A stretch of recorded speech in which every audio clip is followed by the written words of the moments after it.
Waalaikumsalam. Waalaikumsalam. Doktor. Waalaikumsalam, Doktor. Okay, baik. Barakallahu fikum. Alhamdulillah. Terima kasih semua para pelajar yang dirahmati Allah sekalian masuk ke dalam kuliah kita pada hari ini, subjek jihad menurut Al-Quran dan As-Sunnah. Semua boleh fokus ke ataupun ada yang tengah makan, ada yang kat kedai, ada yang dah mengantuk, dah berada dua alam. Boleh fokus? Boleh, insyaAllah. Boleh, Sedang Boleh, fokus. Boleh, insyaAllah. Okey, macam mana nak tahu semua dah fokus ni ya? Muka pun tak nampak. Tadi nampak Fikri sekejap. Ini nak tahu Baiklah. Minggu lepas kita dah mengulas tentang isu-isu berkaitan bentuk-bentuk jihad, beberapa perkara berkaitan jihad. Saya mohon maaf hari ini kelas kita terpaksa buat online. Minggu lepas kita rasa tak selesa kan mengajar, saya terpaksa press bagi tekanan pada suara ni supaya nak bagi suara saya sampai ke barisan yang ke-10. Mic tak ada kan minggu lepas. Jadi ingat itu.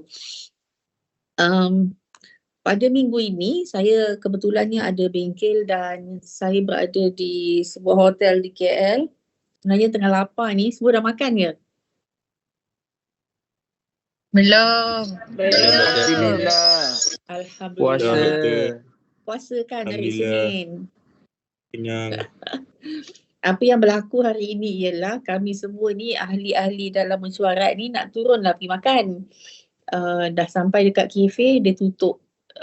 Sebabnya ada letupan gas berlaku dekat tempat makan tu. Kaca-kaca bersepah-sepah dekat lantai tadi jadi tak boleh makan. So lapar lah ni. Siapa nak belanja boleh hantar makanan kat saya sekarang. Okay, saya dah order dah Grab. Tak tahan lapar punya pasal. Okay, dia jadi macam semua orang tengah lapar tapi nak pergi makan, makanan tak ada, tak boleh nak makan dan tengah tunggu bomba polis. Rasanya bomba polis dah datang, so saya biar je lah yang dekat bawah, saya masuk bilik, kita terus mulakan kelas. Jadi Alhamdulillah ala salamah. Bila berlaku situasi seperti ini kan, kemalangan yang tidak diduga, kita dalam keadaan lapar, Fikri lapar, Aswad lapar, nak apa, semua lapar. Jadi para pelajar sekalian kat sini, biasanya bila kita lapar kita akan fikir, alah tak boleh nak makan, alah bila boleh dapat makan, pukul berapa nak boleh makan, ni semua kita fikir macam tu kan. Tetapi para pelajar dakwah sekalian, it is the time for us to change our mindset. Bila berlaku situasi seperti ini, kita kena letak kita kena letak diri kita dalam kasut mereka. Sebab kita berhadapan dengan suasana. Macam kita nak berdakwah lah. Kita nak berdakwah, kita jangan hanya fikirkan diri kita. Kita letak diri kita dalam kasut orang yang kita nak dakwah. Jadi contoh dalam situasi tadi, apabila berlaku bencana, kita kena fahamkan diri kita, kena bertenang. Iaitu kita jangan push, memanglah kita lapar tapi jangan push kat mana nak makan, boleh tak bungkus makanan, panaskan kat dapur dia lagi tak makanan. No, sebab keadaan adalah dalam keadaan yang tak tenang, ada kebakaran kecil dekat dapur, ada letupan gas, ada kaca bersepah-sepah. So makanan dekat dapur pun tak selamat. Maka kita tenangkan kawan-kawan kita, anggap letak diri kita dalam kasut pekerja hotel ini yang sedang susah hati, risau, menunggu polis dan mereka juga mungkin ada kawan yang cedera dan sebagainya. Terbakar pula, jadi masing-masing dalam keadaan sangat nervous dan cemas. Maka kita kena fikirkan jalan penyelesaian. Dalam hidup ni memang sentiasa ada tekanan. Anda semua akan buat program, akan keluar berdakwah, akan buat program mujahadah ke. Jadi kita kena sentiasa memikirkan, if I am in his situation, what will I do? Macam mana kita nak menghadapi cabaran, kesusahan yang sedang dilalui. Dan bayangkanlah kalau kita berada di kasut mereka, kemudian datanglah orang lain bagi tekanan sehingga kita dah dalam keadaan tertekan, orang lain tak faham, orang lain bagi tekanan pula. Okey, contoh ya, siapa yang nanti satu masa nanti akan ambil modul counselling ya. kaunseling psikologi. Salah satu benda yang paling mencabar ialah menjadi pendengar. Nak menjadi pendengar, iaitu orang akan datang mengadu, nak bercerita masalahnya pada kita. Kita kena bersabar untuk mendengar masalah orang dan macam mana nak memahami situasi orang itu ialah dengan kita merasakan, meletakkan diri kita pada tempat dia. Kat situlah keadaannya, maka dengan cara itu kita akan lebih understanding, lebih memahami. Boleh ke? Okay. Jadi ini anda semua selalu berhadapan. Contoh kita, sesuatu benda yang, pelanggan sekalian, benda yang susah sangat untuk kita nak letak kasut kita ialah meletakkan kasut kita di kasut orang tua. Ini memang sangat sukar. Semua ni dalam kelas kita hari ini orang muda belaka. Ada yang dah tua ke? Rabiatul umur berapa Rabiatul? 20. Ada tak ni? 20. 20. Bukannya 50. Syarifah umur berapa? 21. Okey. Jadi umur 20, 21, antum fi umr syabab. Pada umur belia. Orang umur belia ni sihat, kuat. Jadi kita sukar untuk meletakkan diri kita dalam kasut orang yang tidak mampu. Orang yang tua, orang yang uzur, orang yang berjalan perlahan, orang yang mudah lupa, orang yang tak mampu buat itu, tak mampu nak melompat, tak mampu nak cergas. Ada banyak halangan ini. Jadi kita kena apabila berhadapan dengan mereka, berhadapan dengan mungkin ada isu-isu, contohnya kita nak cepat tapi mereka lambat. Kita sampaikan sesuatu tapi mereka tak faham. Kita dah bagi tahu dah. Contohnya kalau nak ambil wuduk ke, nak buat ibadat macam ni macam ni, tapi mereka tak ingat.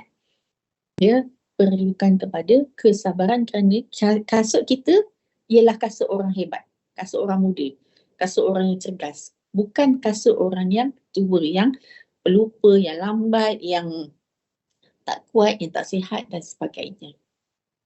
Jadi itulah ibrah yang saya dapat pada hari ini daripada letupan gas yang berlaku di dapur hotel pada hari ini. Alhamdulillah ala salamah. Ya, orang Arab sebut macam tu ya, para pelajar sekalian biasa kan. Bila berlaku sesuatu, alhamdulillah ala salamah. Ya, segala puji bagi Allah atas keselamatan. Selamatlah, hidup lagi, tak ada kebakaran besar, tak ada apa-apa, dah terkawal. Setakat itu sahaja, api telah dipadamkan. Dan jadi alhamdulillah ala salamah. Setakat tak dapat makan, it's a small problem. You boleh makan sekejap lagi. Okey, saya nak share screen sekejap ya.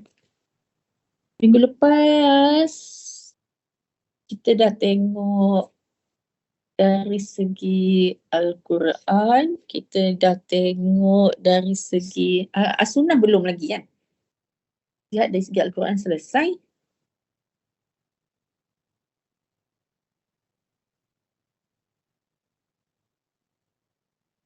Okay. Kita nak sambung hari ini tentang jihad dari segi As-Sunnah. As-Sunnah ni apa?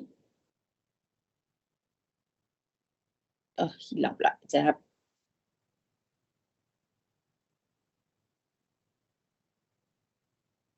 Share screen, share PowerPoint. Dia nampak tidak ni tak jadi. Saya share screen. Saya guna iPad, jadi kadang-kadang dia ada batasan sikit. Satu kelemahan kalau guna iPad ni, kita tak boleh nak broadcast video serentak. Faham tak? Broadcast video maksudnya broadcast muka kita talking dan juga broadcast screen dalam masa yang sama. Dia tak dapat. Okay, hari ini kita nak tengok tentang jihad menurut As-Sunnah. As-Sunnah, sekejap, siapa ni kongsi device? Okay, sekejap.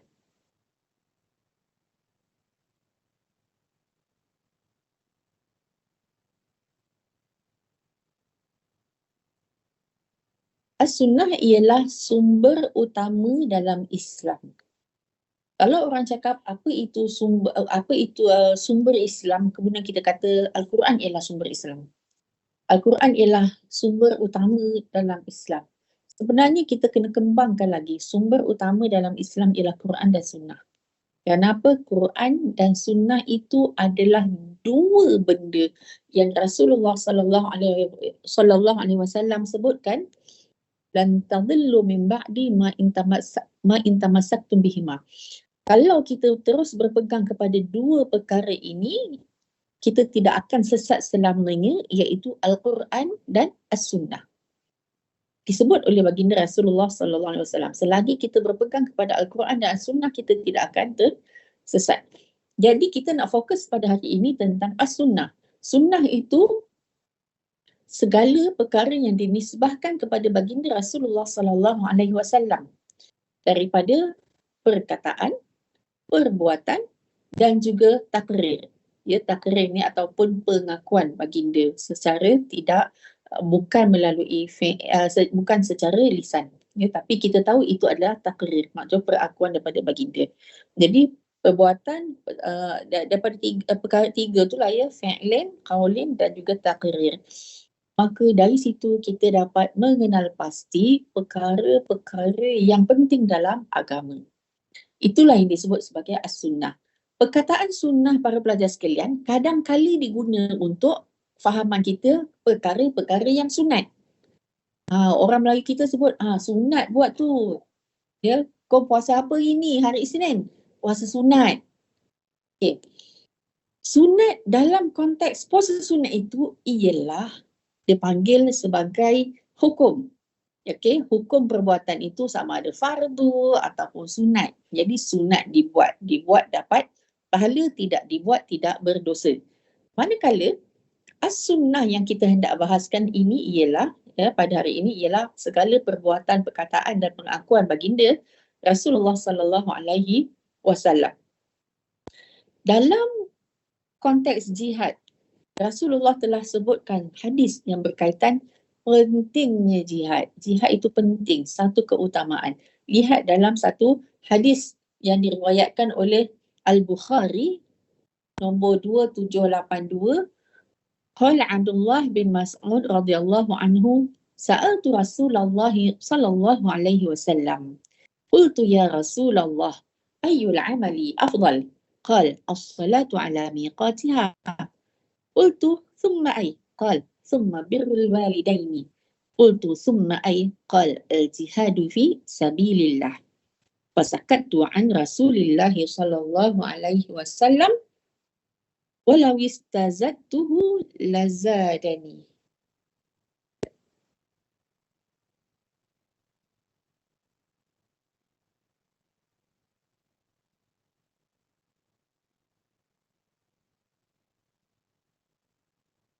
Apa yang masukkan kat sini? Lihat satu persatu pada sekalian. Sahabat baginda Rasulullah sallallahu alaihi wasallam namanya Abdullah bin Mas'ud. Abdullah bin Mas'ud ni, para pelajar sekalian, sahabat baginda suka bertanya. Ini ciri-ciri orang Ansar, ya, dia suka bertanya, dia suka nak belajar. Jadi Abdullah bin Mas'ud Ansar ke? Wallahu a'lam, tak pasti, itu kena semak balik. Tapi sahabat-sahabat baginda Rasulullah sallallahu alaihi wasallam ni suka bertanya. Jadi Abdullah bin Mas'ud bertanya tentang perbuatan baik. Kalau kita tanya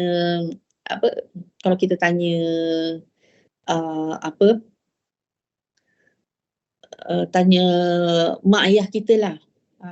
Kalau kita tanya mak, katalah kan orang budaya sekarang dia sambut Mother's Day. Kita tanya apa?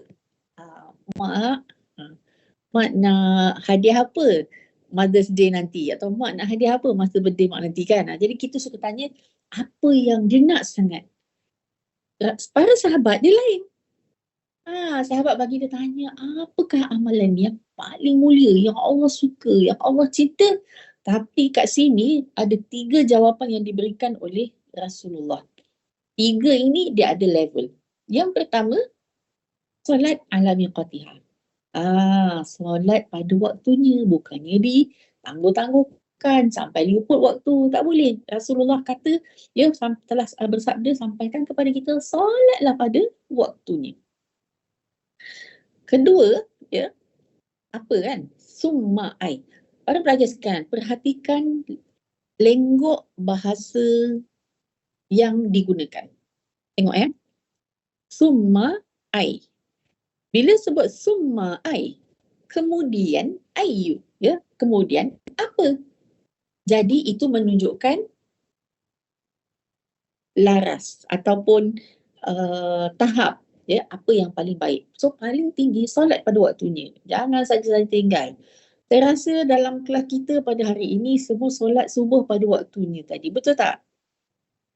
Betul tak? Nak dengar suara sikit? Ada tak ni? Betul. Betul. Hadir masjid. Masya Allah, solat subuh di masjid.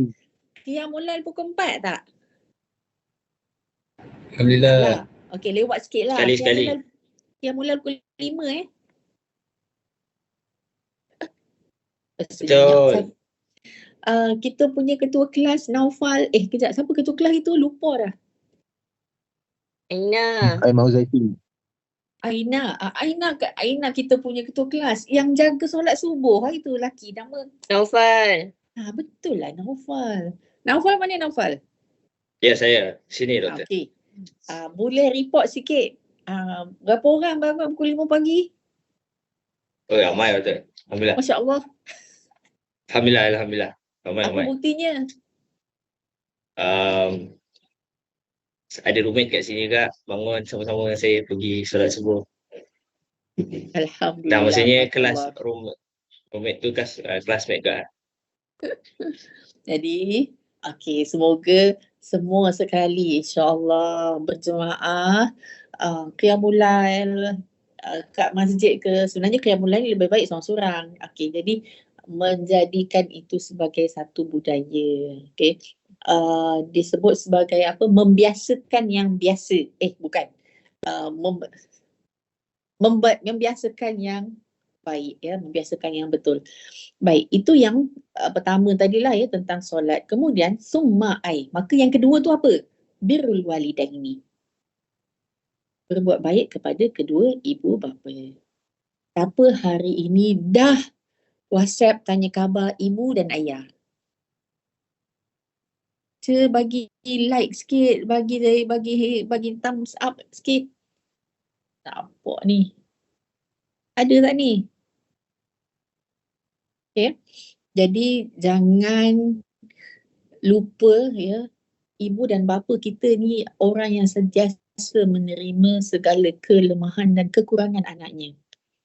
Contoh, kita ada kawan. Kawan mungkin tinggalkan kita sebab apa? Sebab kita ni becok sangat ke, pendiam sangat ke, tak memahami ke. Kawan mungkin tinggalkan kita. Belum cakap lagi makwa tinggalkan kita. Bukan kat sini lah, ni kelas lain. Jadi mungkin orang meninggalkan kita dengan sebab ada sesuatu kelemahan pada kita. Tetapi ibu dan ayah tidak akan tinggalkan kita. Okey. Seterusnya, summa ayah. Ya? Rasulullah sallallahu alaihi wasallam menjawab, al-jihadu fi sabilillah. Berjihadlah pada jalan Allah. Maka Ibn Mas'ud, ya, Abdullah bin Mas'ud, fasakat tu. Abdullah bin Mas'ud diam. Sebabnya kalau aku tanya lagi, mesti akan tambah-tambah lagi lah. Jadi okay, cukup 3 dulu. Sebab ini pun dah sangat besar. Masya Allah. Okey, ni kecil putih sikit. Narrated Abdullah bin Mas'ud, I asked Allah's messenger, oh Allah's messenger, what is the best deed? He replied, to offer the prayers at their early stated fixed times. I asked, what is next in goodness? He replied, to be good and dutiful to your parents. I further asked, what is next in goodness? He replied, to participate in jihad in Allah's cause. I did not ask Allah's messenger anymore, and if I had asked him more, he would have told me more and more. Okay. Hadis yang kedua, Abdullah bin Mas'ud. Yang tadi Abdullah bin Mas'ud, yang ni Abdullah bin Abbas. An Ibn Abbas radhiyallahu anhuma qala Rasulullah sallallahu alaihi wasallam, La hijrata ba'dal fathi walakin jihadun wa niyyah wa idza stunfirtum fanfiru. Apa dia kecek ni? Narrated Ibn Abbas, Allah's Messenger say, there is no hijrah or migration from Mecca to Medina after the conquest of Mecca, but jihad and good intention remain. And if you are called by the Muslim ruler for fighting, go forth immediately. Patah balik Cak. Kecek Arab lagi senang daripada kecek orang putih. Tengok ayat ni ya, hadis ini para pelajar sekalian. La hijrata ba'dal fathi. Apa dia al-fathi? Siapa tahu? La hijrata ba'dal fathi. Pembukaan Pembukaan Mekah. Jadi semasa pembukaan Mekah ni, dalam sejarah Islam, pembukaan Mekah adalah satu peristiwa yang besar. Dan dia merupakan satu kemenangan bagi orang-orang Islam. Cuba anda visualisekan dalam kepala ni, bayangkan. Kita berasal dari satu kampung. Kampung apa nama? Saya tengok nama siapa yang ada ni. Kampung apa nama kita ni? Alamak, dah hilang. Kampung Pisang. Faris yang cakap tu. Faris dari Kampung Pisang. Ya, betul. Dekat Kampung Pisang ni, banyak zombie. Alamak, sekejap.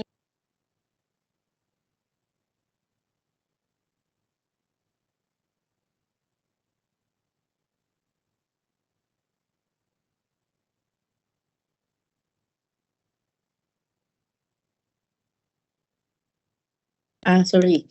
Dekat Kampung Pisang banyak zombie. Suka tak tinggal dekat kampung yang banyak zombie? Tak. Siapa kat belakang? Tak suka. Bila banyak zombie dekat Kampung Pisang tu, kita berjuang untuk memulihkan zombie-zombie ini supaya mengikut akidah yang benar. Tetapi keadaan terlalu teruk, maka Faris dan kawan-kawan dengan Naufal, dengan Ahmad, Muhammad, semua sekali pindahlah ke sebuah kampung lain. Tetapi kita tetap sayangkan Kampung Pisang kita, betul tak? Teringat-ingat kita dah duduk kat Bangi, bila lah nak boleh balik Kampung Pisang, nak selamatkan akidah orang-orang mereka. Kenapalah mereka benci sangat nak makan kita punya otak kan? Jadi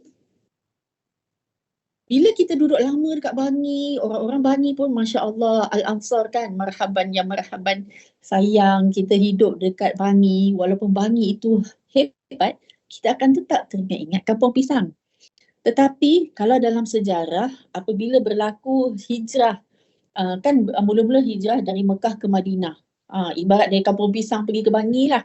Lama dah duduk, Rasulullah duduk di Madinah, akhirnya dengan izin Allah Subhanahu Wa Taala, baginda dan para sahabat berjaya dia kembali ke ke Mekah, dan mereka dapat membuka semula, ibarat membuka kota Mekah untuk membolehkan orang-orang Islam melakukan ibadat haji. Itulah tadi ya, terima kasihlah bagi contoh yang tepat sangat pasal zombie Kampung Pisang tu. Jadi bila kita patah balik, Kampung Pisang itu telah berjaya kita pulihkan, Masya Allah, maka itu satu kemenangan. Ba'dal fathi. Maksudnya satu kemenangan yang sangat besar bagi kita yang berjuang untuk memulihkan akidah zombie-zombie tadi. Okay, kalau dalam konteks pembukaan Mekah ya, dalam mengukuhkan akidah orang Islam yang berada di Mekah. Maka disebut selepas daripada hijrah itu, ya, daripada Madinah ke Mekah semula, tak ada dah. Tetapi apa yang perlu ialah berjihad dan niat. Apa niat kat sini? Niat iaitu niat kepada kebaikan.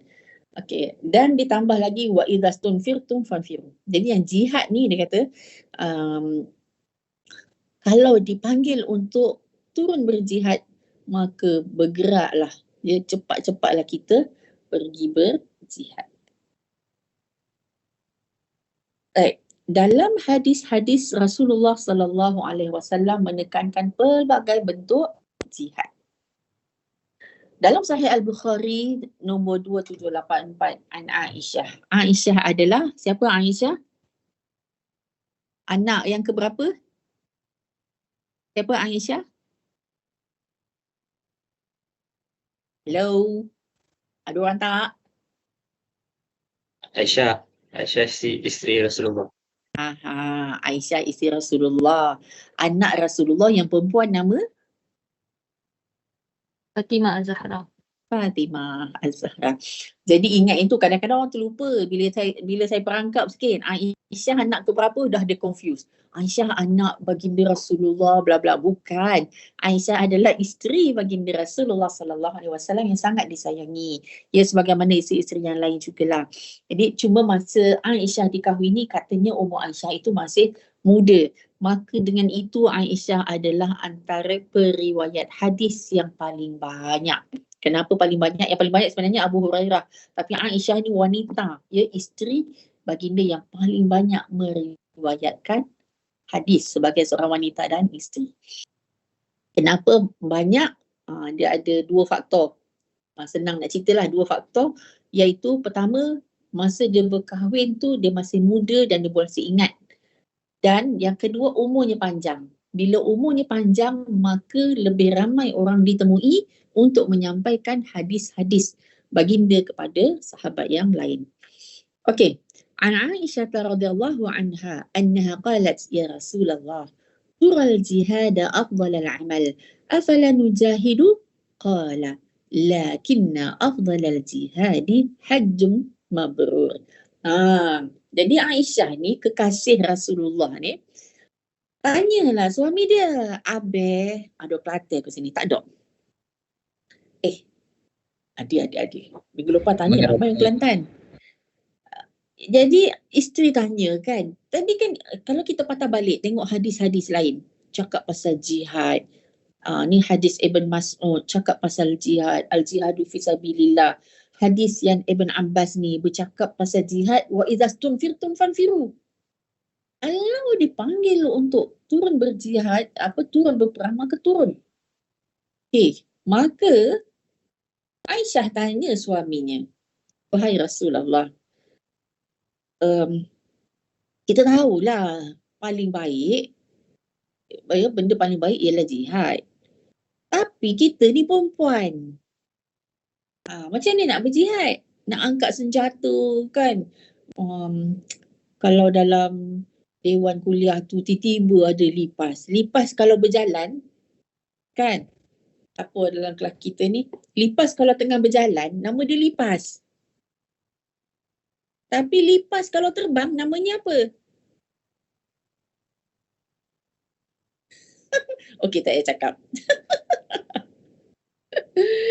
Okey. Bila lipas berjalan, namanya lipas. Bila lipas terbang, nama dia bertukar jadi binatang lain kan? Jadi, untuk berjuang di medan perang, mungkin bagi setengah wanita, dia tidak ada keupayaan seperti itu. So, apa peluang untuk wanita berjihad? Lakinna afdalul jihadi hajjun mabrur. Ya, tetapi sebaik-baik jihad, ya, Rasulullah kata adalah haji yang mabrur. Bukan haji Marlboro. Pergi buat haji tapi asap duk melekat keluar kat mulut tak berhenti-henti. Tu haji Marlboro namanya. Dulu famous ya rokok Marlboro ni, sekarang ni dah tak famous sangat. Di sini pengajaran yang Rasulullah sallallahu alaihi wasallam nak sampaikan pada wanita. Dalam kelas kita hari ini ada ramai wanita. Iaitu masih ada ruang untuk wanita turun berjihad. Iaitu dalam hadis ini disebutkan tentang haji yang mabrur, haji yang sempurna yang diterima oleh Allah Subhanahu Wa Taala. Tetapi para pelajar sekalian, terutama pelajar perempuan, macam mana perempuan ya kena duduk rumah, tidak ada pendapatan, nak mengerjakan haji, jihad ni? Macam mana nak buat? Minta suami. Alamak. Kena cari suami yang have-have lah pula. Betul tak? Kena buat macam mana?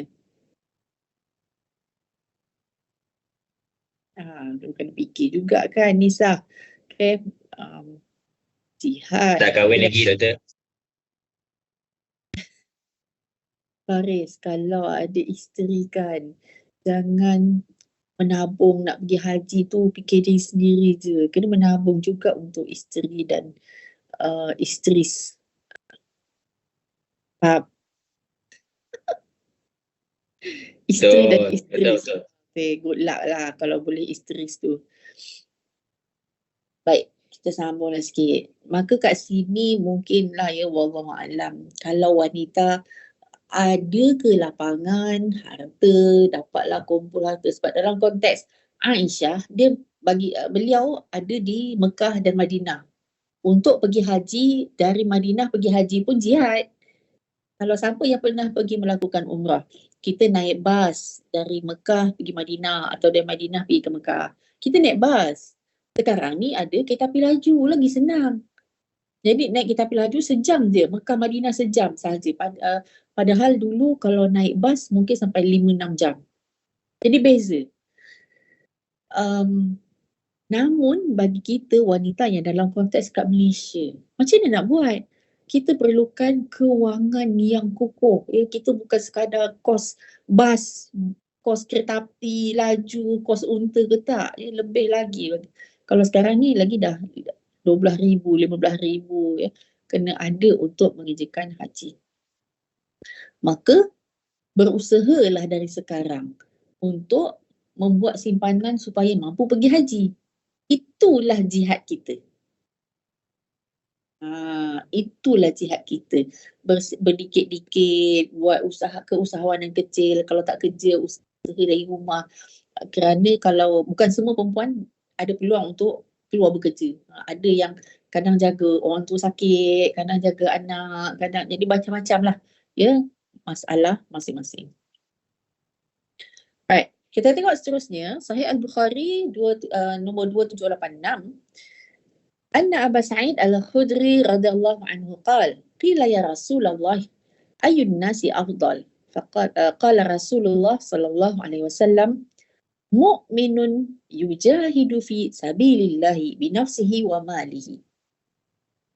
Orang beriman, mukmin, beriman, yujahid, berjuang, fi sabilillah, pada jalan Allah, binafsihi, dengan jiwa ya, dengan jiwanya dan hartanya.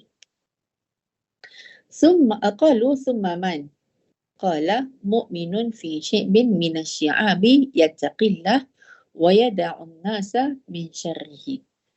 Ada dua golongan yang dimuliakan oleh Allah Subhanahu Wa Taala, ya. Afdal kan, dia tanya kan, apakah manusia yang lebih baik yang dimuliakan oleh Allah Subhanahu Wa Taala. Jadi orang yang berjihad pada jalan Allah dengan jiwanya dan hartanya. Ini golongan yang pertama.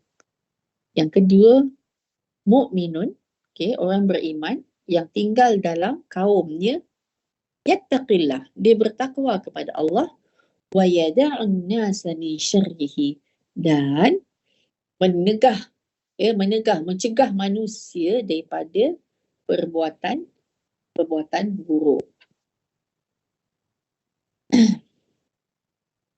Hadis Rasulullah sallallahu alaihi wasallam ni nak menegaskan yang baik itu berjihad. Jihad yang bagaimana? Jihad pada jalan Allah. Bagaimana caranya? Dia bawa datangkan dua perkara, iaitu dengan jiwa dan juga harta. Dalam ayat Al-Quran, ingat tak lagi minggu lepas apabila kita membahaskan bahawa Allah Subhanahu Wa Taala selalu menegaskan bahawa dalam Al-Quran, jahidu bi amwalikum wa anfusikum, jahidu bi amwalikum wa anfusikum. Allah selalu awalkan amwalikum. kemudian baru sebut anfusikum.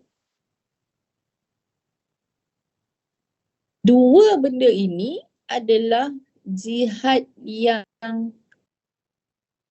orang kata sangat berat untuk dilakukan oleh manusia.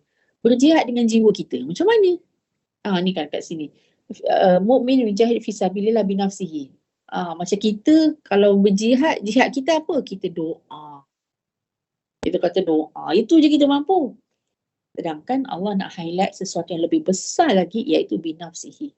Bukan sekadar doa, bukan sekadar pengharapan. Ia malah lebih lagi, barulah ia terzahir. Barulah perjuangan itu dapat memberikan impak. Alright. Qalu summaman qal mu'minun fi syibin minasya. Ini juga satu perkara kebaikan yang boleh dilakukan. Iaitu anda semualah. Anda semualah ya yang ada dalam kelas kita pada hari ini. Amir, Ahmad, Muhammad, saya hentam je nama ni. Naufal, Fitri, Rabiatul, siapa tadi lagi? Amira, Sharifah dan lain-lain lagi. Rasulullah tegaskan, ini dia. Selepas daripada jihad yang terbaik, yang kedua ialah melakukan dakwah. Mencegah manusia daripada melakukan kejahatan dan keburukan. Tengok ya. Narrated Abu Sa'id Al-Khudri, somebody asked, "Oh Allah's Messenger, who is the best among the people?" Allah's Messenger sallallahu alaihi wasallam replied, "A believer who strives his utmost in Allah's cause with his life and property." They asked, "Who is next?" He replied, "A believer who stays in one of the mountain paths, worshipping Allah and leaving the people secure from his mischief." Okay. So, okay tak setakat ni? Okay tak semua ni? Hello? Hello? Okay. Okay, doktor. Okay, doktor. Saya tak nak masuk dulu kepada pelbagai darjat mujahid. Berdasarkan perbincangan tadi, berdasarkan kita bincang tentang pelbagai bentuk jihad yang boleh dilakukan kan. Saya nak minta anda semua cuba tulis ya dalam pendek je 5-10 perkataan dalam ruangan komen. Apa jihad yang boleh kita lakukan sebagai pelajar? Kita tengok dalam ruangan komen. Saya stop screen sharing sekejap.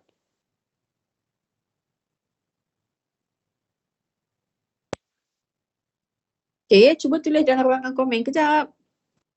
Saya bagi masa 20 saat. Apakah jihad yang boleh dibuat oleh pelajar di UKM ni? Okay, saya tengok dalam ruangan chat.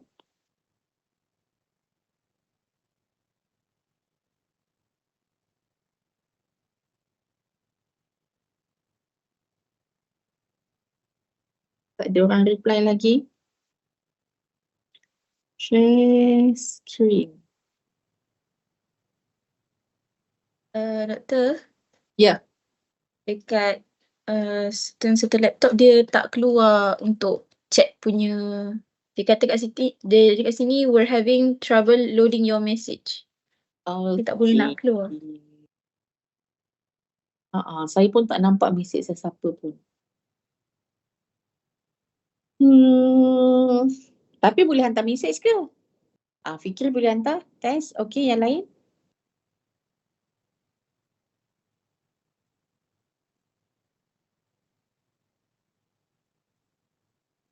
Iman, terasa sungguh ni kena berjimat cermat demi kelangsungan hidup. Okay, great.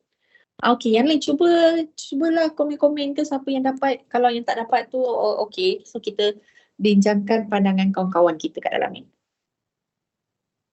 Fikri ada test. Jadi test juga jihad. Fikri, betul? Hello?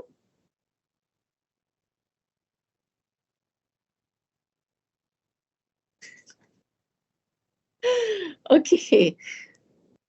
test, exam, kuis juga adalah jihad. Iman, jimat cermat demi kelangsungan hidup, Rabiatul, jihad datang kelas awal, lagi satu masuk kelas online awal juga kan. Haris Hazmi, jihad lawan sifat malas. Yang ini para pelajar sekalian, M yang besar, ya, M yang besar ni selalu menjadi penghalang kepada pelajar untuk berjaya. Betul. Setuju. Kita kadang buat soalan simple je kan. Huraikan dalam 200 perkataan je. 200 tu simple 200 perkataan, huraikan tentang sekian-sekian. Dia jawab satu baris je, dua baris. Macam manalah pesyarat nak bagi markah? At least merepek lah sampai 4-5 halaman ke. Okay, jawab. Dia jawab mengikut apa yang dikehendaki. Sifat malas ini menjadi menjadi masalah kepada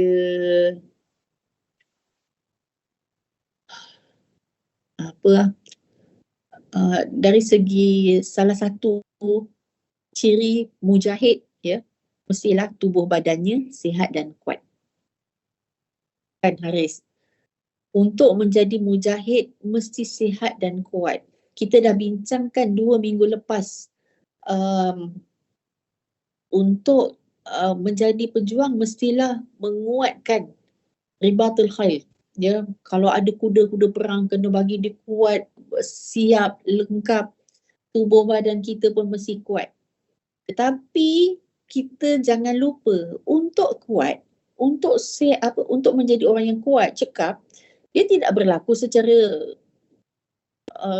natural begitu sahaja. Ia perlu dilatih. Sebab itu apa yang terlibat dengan askar, polis, ya, askar ni kan orang cakap tak ada perang pun, askar tak buat apa-apa pun, sebenarnya mereka punya jadual sangat ketat. Walaupun tidak ada peperangan, tetapi mereka kena sentiasa melakukan latihan-latihan keras. Ya, yang sangat keras. Ya, kalau sampai pergi duduk kat hutan tu, jalan 50 km sampai dekat hutan, dalam hutan tak ada makanan, ya, dipanggil ikhtiar hidup. Ini dalam latihan, ya. Ikhtiar hidup ni, jadi duduk dalam hutan tu, apa dah pandai hampa lah. Cari makanan, tengok pokok, tengok daun-daun kering, tengok ikan, anak ikan dekat celah-celah sungai ke apa tu kan, jumpa, nampak, tangkap, makan. Jadi itu ikhtiar hidup. Dan biasa kalau pergi dalam mereka punya latihan di hutan ni, dia tak jumpa ikan. Yang dia jumpa monyet, biawak. Nak makan ke tak kalau kita? Ya, monyet dengan biawak, itu je binatang yang ada. Jadi kalau dalam keadaan yang terdesak untuk latihan ikhtiar hidup, berhari-hari nak tinggal dalam hutan, menggigil-gigil, lapar, sanggup tak? Sebab mereka ada buat banyak lagi latihan kena buat. Kau lapar tak lapar, kau kena sambung lagi macam-macam aktiviti. Maka mereka kemakan apa sahaja. Itu latihan yang keras. Tetapi kita apa jadi? Haris, kalau Manchester United lawan Liverpool, kan, kita tengok bola kan, kita tengok je. Jadi kita punya exercise, kita punya sport apa dia? Kita punya sport ialah menonton sport. Menjerit-jerit lah depan tu. Lepas habis, ya, siapa penyokong Arsenal ke Liverpool ke kalah kan, habis-habis lah. Tak ada pula kita semangat nak pergi turun main, berlatih. Okay. Haris Akmar, jihad tahan ngantuk. Oh, Akmar tengah mengantuk. Amira Syafika, jihad bangun awal setiap hari pergi kelas. Susah bangun awal. Saya selalu tekankan, cara untuk bangun awal ialah dengan tidur awal. That is the only lah solution. Kalau nak bangun awal, mesti tidur awal. Kalau tidur pukul 2 pagi, bersembang, main Dota, main TOC, lepas tu expect nak bangun awal, taklah. Maka jadi kena ada disiplin. Ya, Amira, set tidur awal, bangun awal, kemudian kena bersenam, biar cergas. Jadi oksigennya banyak pergi ke otak. Okay, Nur Anis Syairah, jihad tak tangguh buat assignment. Yang ni baru je saya berbahas. Assignment ni kalau kita bagi awal semester, pelajar akan buat akhir semester. Jadi itu setengah pensyarah cakap, buat apa bagi tajuk awal? Dia orang buat ujung semester juga. Alright, seterusnya Haris Izzul Haq, jihad tolong kejutkan kawan yang tidur dan malas nak ke kelas. Ya Allah. Susah sebenarnya nak ajak orang solat subuh, betul tak? Kan? Kalau ada kawan yang memang culas solat, bila kita kejut dia untuk solat subuh, tak bangun. Sedangkan solat yang dalam keadaan sedar pun dia tak nak buat, bagaimana solat yang dalam keadaan mengantuk yang amat sangat. Lagi pula kalau jenis pukul 5 pagi baru tidur. Macam itulah. Inilah jihad. Maka bersabarlah ya. Jangan kita ambil air satu baldi pergi simbah kat muka. Haris boleh ya. Aina Akilah, jihad mengawal nafsu makan. Ini macam kita kan, kita suka diet. Diet bila? Minggu depan. Nur Anis Syairah, jihad untuk seimbangkan pelajaran dan aktiviti persatuan tanpa mengabaikan tanggungjawab sebagai hamba Tuhan dan mahasiswa. Ini Nur Aswad yang cakap ke? Baik, ya betul. Tetapi yang saya lebih bimbangkan kalau pelajar kita, pelajar dakwah enggan menyertai persatuan. Okey. Sila sertai aktiviti persatuan dan balancekan hubungan. Balancekan di antara aktiviti dan juga kita punya ibadat, kita punya ikatan dengan Allah Subhanahu Wa Taala. Okay, dan Yusmadi, jihad beristiqamah. Jihad istiqamah. Fastaqim kama umirt. Okay. Dalam beristiqamah, ingatlah bahawa Allah sukakan istiqamah pada perbuatan kecil, okay, yang dibuat, dilaksanakan tanpa henti. Berbanding melakukan satu pun yang besar, tapi sekali itulah. Contoh ya, kita tak pernah sedekah. Nauzubillah lah, contoh ni contoh orang Korea. Kat tempat lain lah, bukan kat sini. Dia tak pernah sedekah. Tetapi sekali bagi sedekah tu, dia bagi RM100. Dan dia tak boleh lupa. Kerana apa? Kerana dia duduk teringat. Minggu lepas bagi RM100. Sampai tahun depan, dia ingat lagi tahun lepas sedekah bagi RM100. Dan dia ingat kepada siapa? Dia ingat reaksi orang yang terima. Dia ingat dia punya keseronokan apabila bersedekah RM100. Tetapi sekali tu je. Ia berbeza dengan orang yang membiasakan perkara baik yang kecil. Istiqamah. Contohnya bagi RM1, bagi RM2. Pergi masjid ke, pergi surau, bagi RM1, bagi RM2. Jadi ada kalau ada kawan ke tak mampu nak belanja nasi ayam penyet, so dia belanjalah macam air sirap. Jadi belanja pun air sirap RM2, RM1, RM2 macam tu kan. Istiqamah macam tu. Dengan itu dia tak ingat. Dia tak ingat last masjid yang dia sedekah tu masjid apa, RM1, RM2. Dia tak ingat yang dia belanja air tu dekat mana, sebabnya dia dah jadi kebiasaan untuk melaksanakannya. Samalah ya, Naufal, kita punya penyelia qiyamul lail 4 pagi.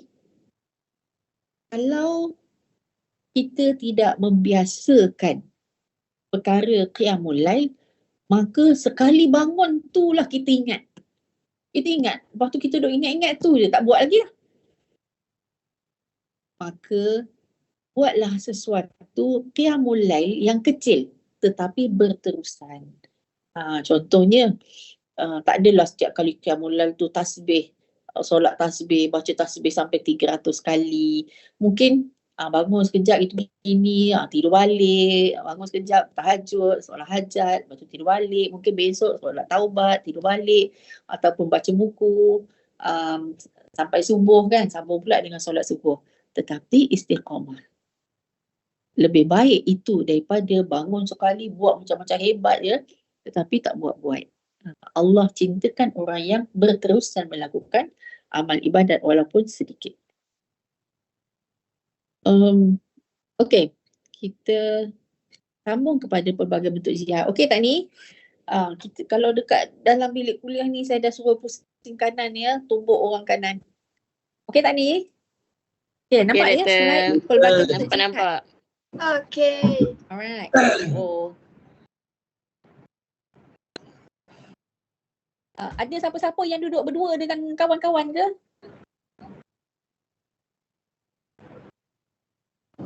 Ada. Ya. Tumbuk dia sekejap.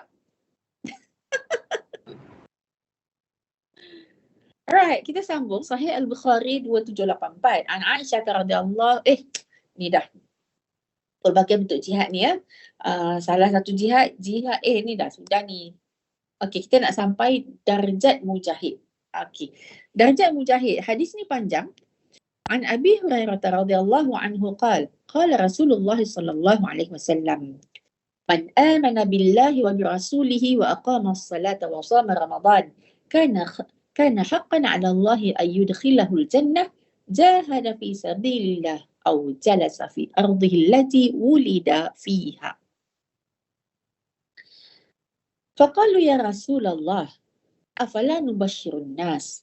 Qal inna fil jannati mi'ata darajah a'addaha Allahu lil mujahidina fi sabilillah ma baina ad-darajataini kama baina as-sama'i wal ard fa idza sa'altumullaha fas'aluhu al-firdaus fa innahu awsatul jannah wa a'lal jannah arahu fawqahu 'arsyur rahman wa minhu tafajjaru anharul jannah. Qala Muhammad bin Fulan an abihi wa fawqahu arsyur rahman. Hadis ini panjang nak bercakap tentang perbuatan yang baik. Perbuatan yang baik yang disebut kat sini, apa dia? Macam biasa-biasa je. Biasa saja, basic. Nak jadi orang Islam, rukun Islam 5 perkara, rukun iman 6 perkara. Jadi follow yang tu, masuk syurga. InsyaAllah. Jadi kat sini kan, siapa yang dikatakan orang yang baik ni? Siapa yang amana billah, beriman kepada Allah dan beriman kepada Rasulullah dan melakukan salat dan berpuasa di bulan Ramadan.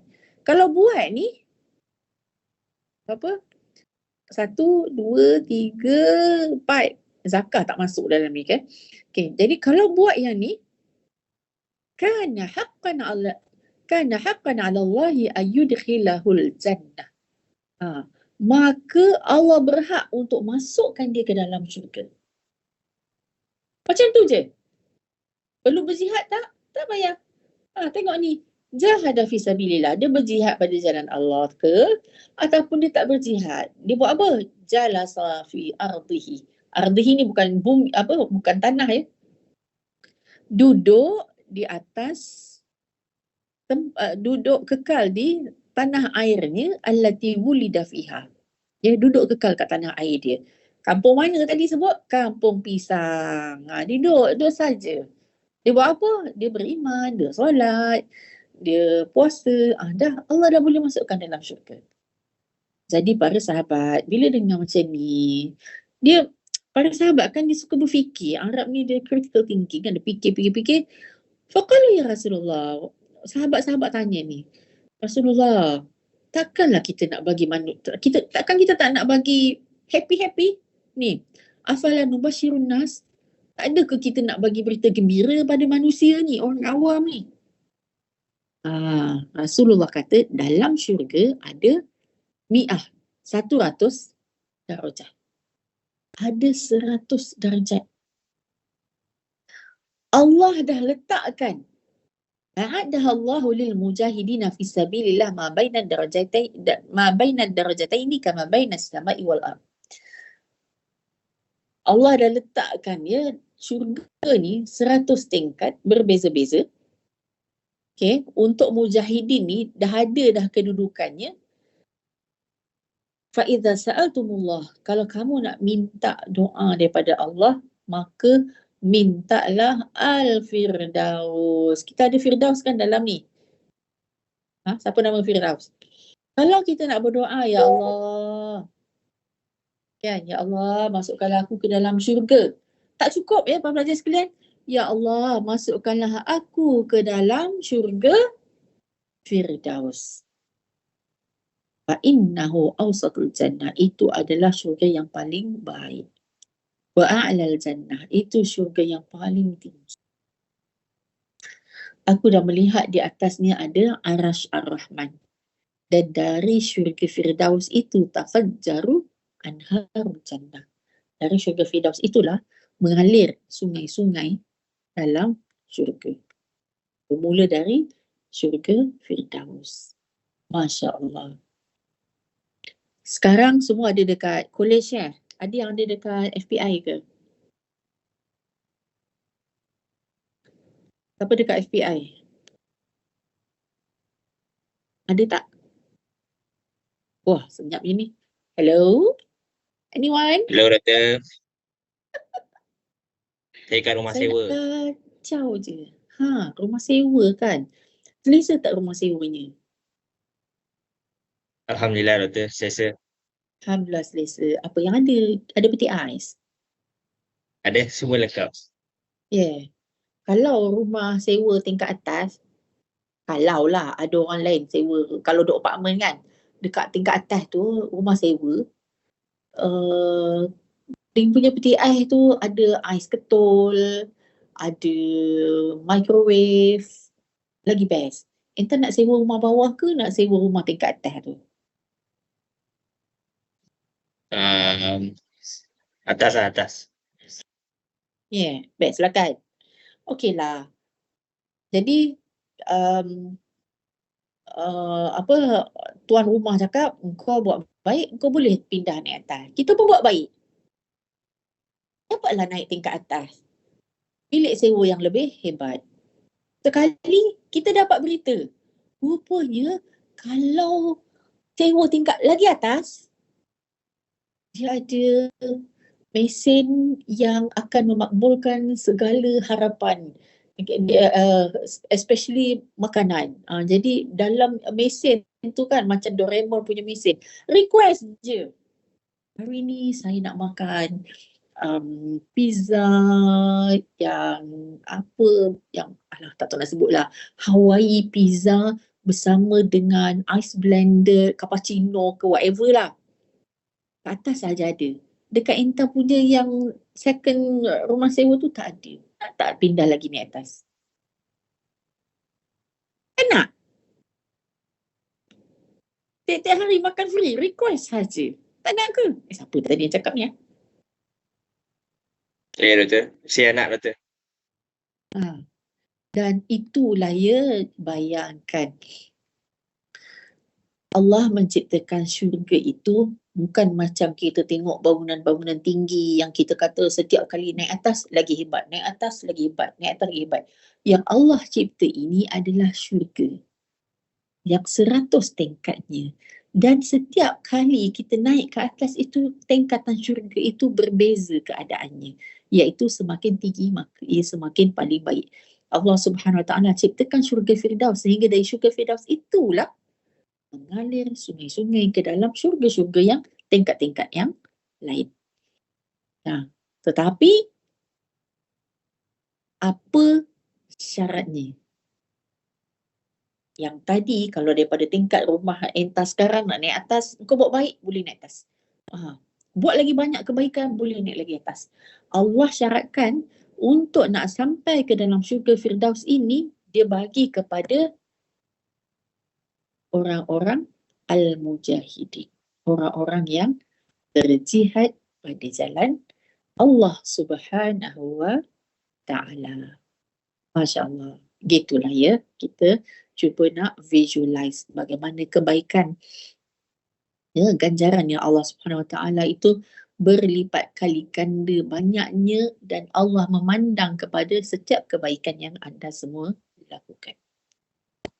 Kita bila nak sentuh, nak bercakap tentang ini, minggu lepas kita ada cakap tentang bagaimana kita ni berhadapan dengan orang-orang yang menolak dakwah.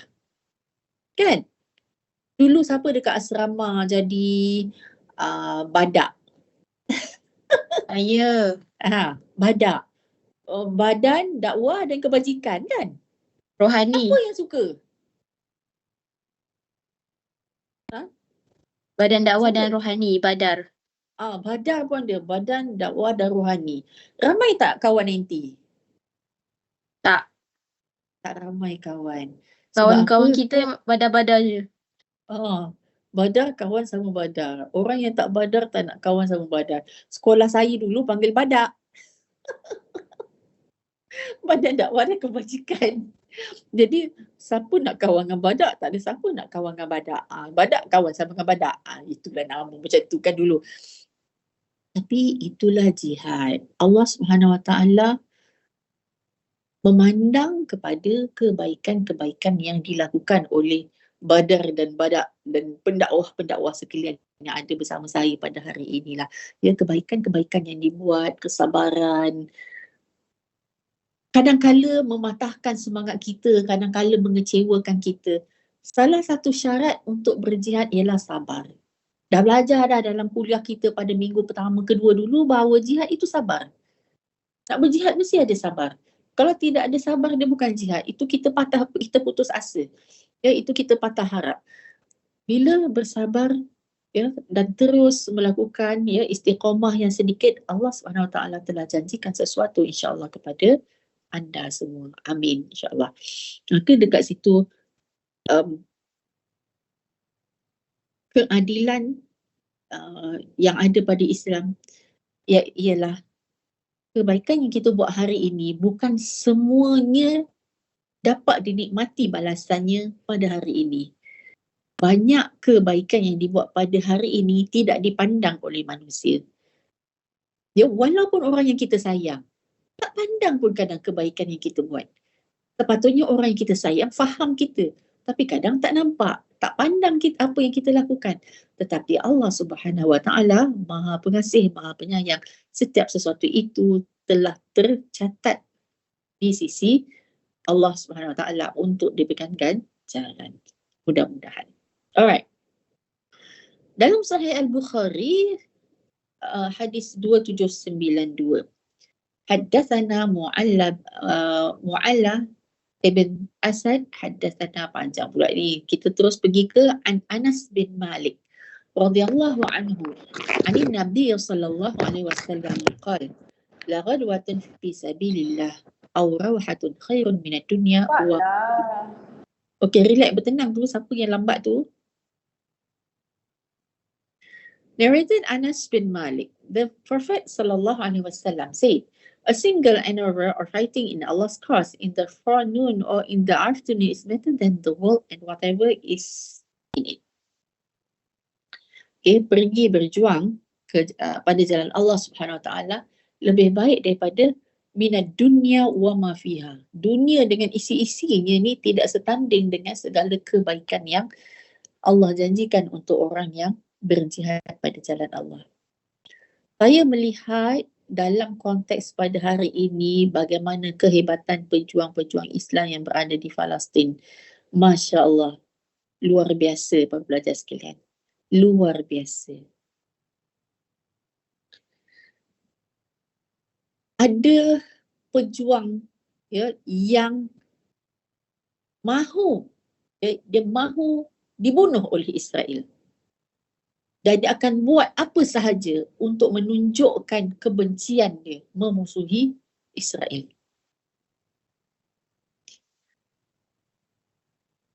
Kerana dia tahu bahawa Islam adalah agama yang benar, dia tahu perjuangan untuk Islam, untuk Al-Aqsa, Masjidil Aqsa, untuk umat Islam keseluruhannya. Perjuangan mempertahankan ini adalah perjuangan yang dibenci oleh Israel. Dan dia mahu dibunuh oleh Israel. Dia sampai ke tahap biar dia berada dalam shortlisted orang yang akan dibunuh oleh musuh Allah.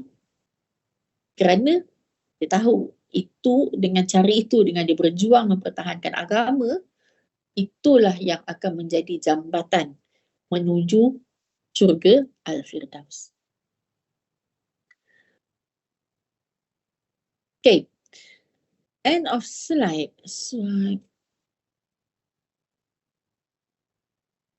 Hilang pula dah.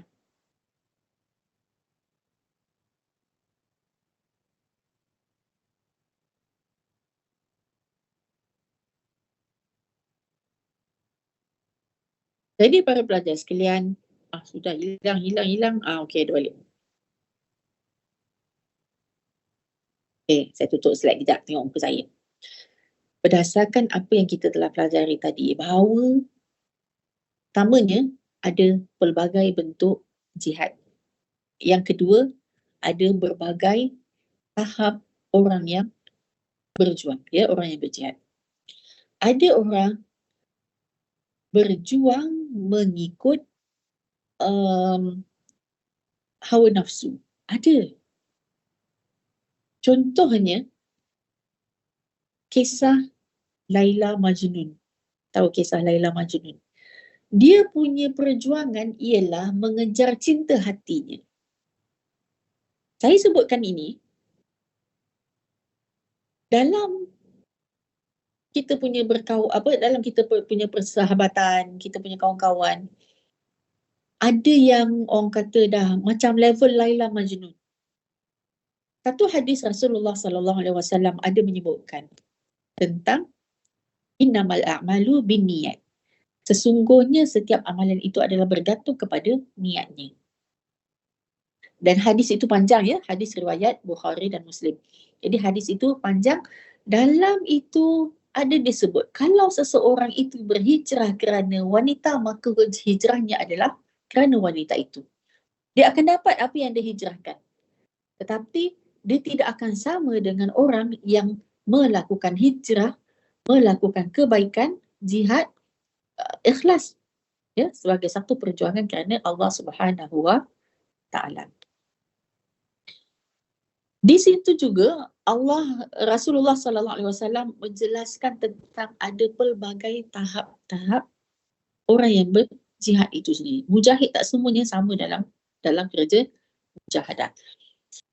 Contohnya, orang yang tinggal tetap di Mekah, iaitu memberikan air minum kepada orang yang datang membuat haji. Dia duduk kat air zam-zam tu, dia jaga telaga zam-zam, kerjanya angkat air, bagi orang minum. Dapat pahala ataupun tidak? Baik ataupun tidak? Tentulah baik perbuatan itu kerana orang datang, Ibnu Sabdil datang datang ke Mekah dari jauh, daripada Yaman, dari Syam, dari Iraq, dari Afrika dan sebagainya. Kita memberi khidmat, memberi minum kepada orang yang dalam keadaan haus. Apatah lagi mereka punya musafir untuk melakukan rukun Islam. Tetapi kalau pada masa yang sama, ada panggilan perjuangan jihad, perjuangan perang, maka sesungguhnya pada masa itu tahapnya di antara orang yang berjuang memberikan minuman dengan orang yang keluar menggadaikan harta dan nyawanya, pastinya adalah tidak sama. Dalam Al-Quran kita dah bahaskan minggu lepas, disebutkan wajahidu bi amwalikum wa anfusikum. Berkali-kali disebutkan jihad itu dikaitkan bi amwalikum wa anfusikum. Menunjukkan jihad itu boleh dilakukan dengan harta dan boleh dilakukan dengan jiwa. Dan ia adalah jihad. Walaupun dengan harta, walaupun tak mampu dengan jiwa, ia juga adalah jihad. Dan khusus istimewa untuk wanita ada jihad yang berkaitan dengan ibadat, iaitu mendapatkan haji yang mabrur. Bukan haji mabrur, jihad haji yang mabrur. Jadi jihad haji yang mabrur untuk wanita, bayangkan pada hari ini kalau hendak melakukan tawaf, kalau masa musim kemuncak haji tu, kita tengok manusia ni banyak sangat berada dalam Masjidil Haram. Kecil, macam ulat je kita tengok. Banyak sangat. Bergerak pelan-pelan. Dia nak bergerak dengan sangat rumit. Keadaan sangat sesak. Hendak mengelilingi hendak mengelilingi Kaabah. Bagi wanita untuk nak melakukan ibadat itu memang tidak mudah. Kemudian sa'i, pergi balik selama 7 kali baina Safa wal Marwah. 7 kali ulang-alik, para pelajar sekalian. Allahu Akbar. Satu arah tu dalam berapa, katalah 700. Saya rasa pergi balik tu dekat 4 kilometer ada kot. Ya, 3-4 kilometer macam tu lah. Pergi balik 7 kali kan. Dalam 4 kilometer macam itulah perjalanan untuk kat situ saja. Jadi, ia memerlukan kesabaran, kesungguhan, apatah lagi kadang-kala ada wanita yang hamil, ada wanita yang kadang bawa anak, pikul anak, pergi ulang-alik nak melakukan tawaf sa'i tu. Teringat bagaimana kisah Nabi Isa alaihi salam apabila ibunya membawa berulang-alik di antara Safa dan Marwah untuk mencari air untuk diminum. Alright, kita nak sambung satu slide. Sekejap nak minum air sekejap .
Okey, sambung. Sorry tadi cari air kejap.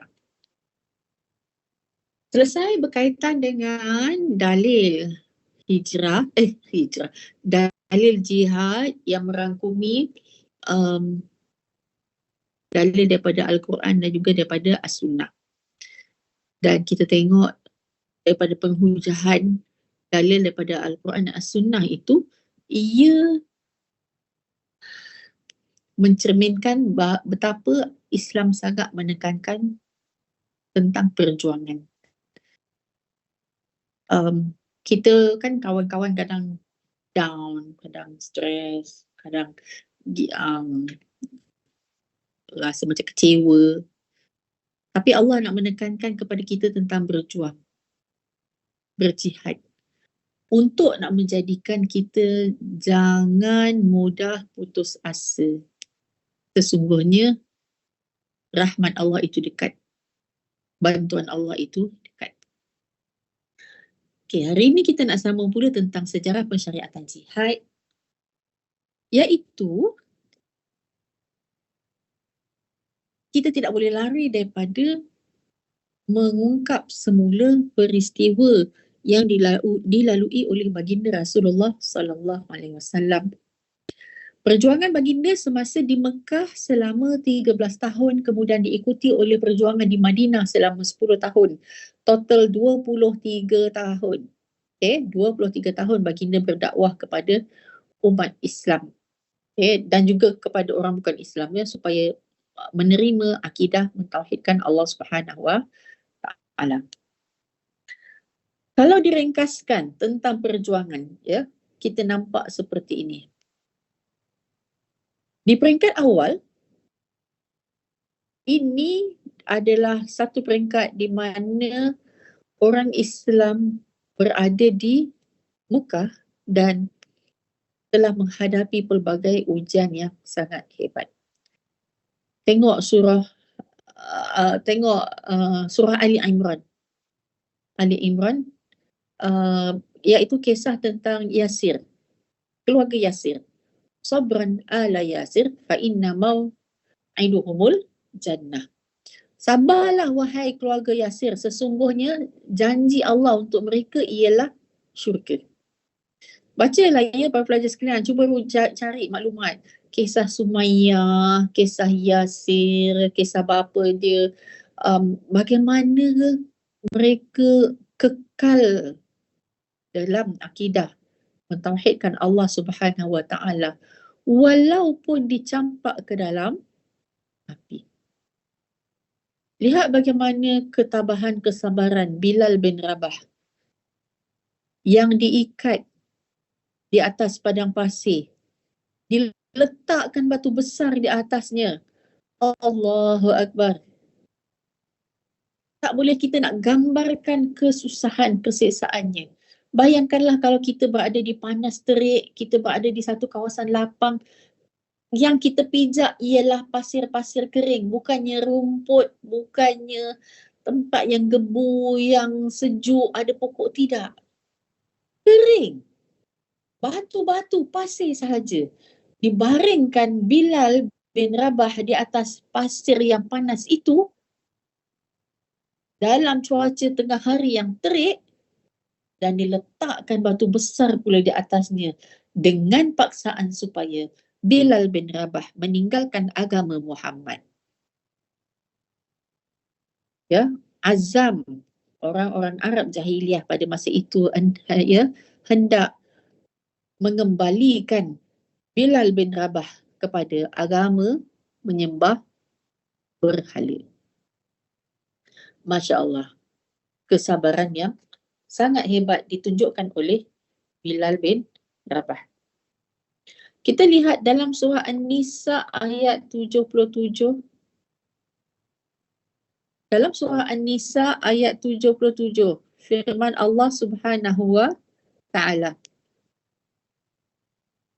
Alam tara ila alladhina qila lahum kuffu aydiyakum wa aqimus salata wa atuz zakata falamma kutiba alaikumul qital idza fariqum minhum yakhshawna an-nasa ka khashyatillah aw ashadda khasyah wa qalu rabbana lima katabta alaina al-qital laula akhartana ila ajalin qarib qul mata'ud dunya qalil wal akhiratu khairul liman ittaqa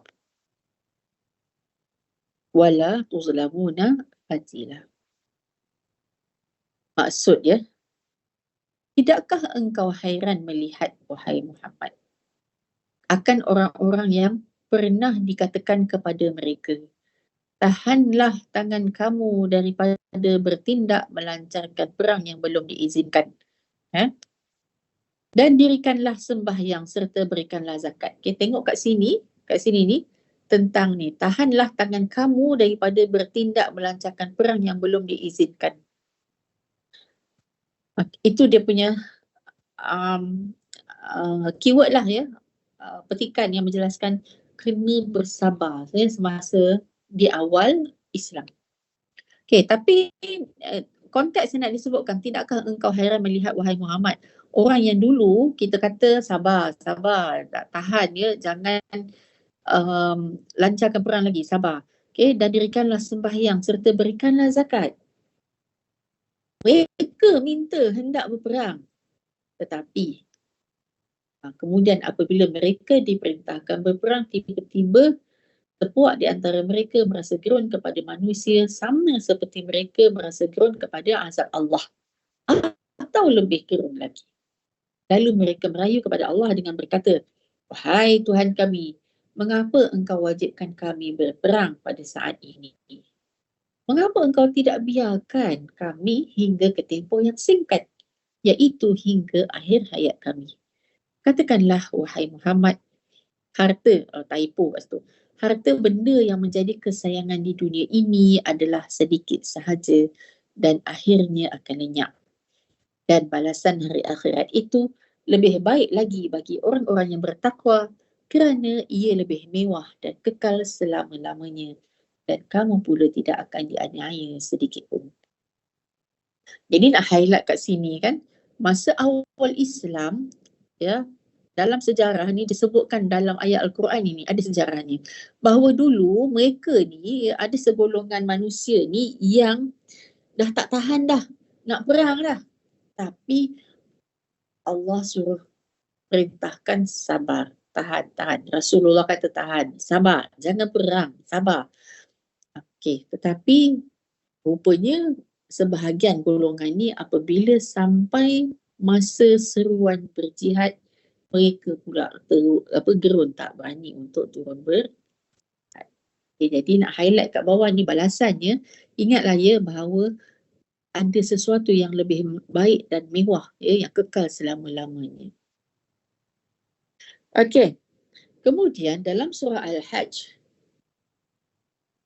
ayat 39, iaitu tahap diizinkan berperang selepas berhijrah ke Madinah. Nampak ni, highlight yang kat sini.